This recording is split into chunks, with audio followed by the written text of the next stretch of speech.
Hello guys! Welcome to my YouTube channel, Gabay at Sagot ng lahat ng ating mga tanong.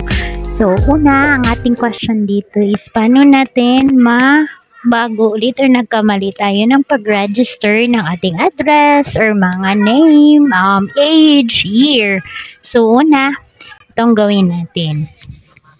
Verify natin ang ating account. So, may dalawang verification. So, verify natin using PRN.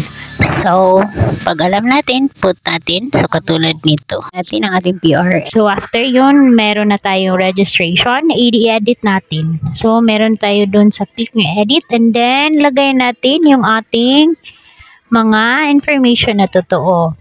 Kasi as of dito, meron tayong last name, first name, middle name, gitna ng pangalan, middle extension. So, ito yun, ilalagay natin yung kung anong tama. So, if nagkamali sa address, pwede din natin ilagay dito. So, merong National Commission Senior Citizen Data Correction Form. So, may form po. So, dito, ma-change natin lahat.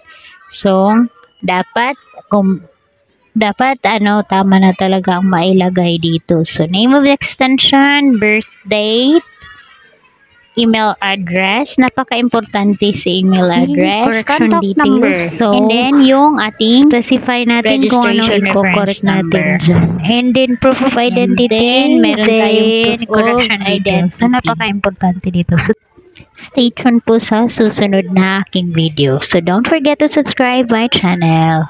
Thank you!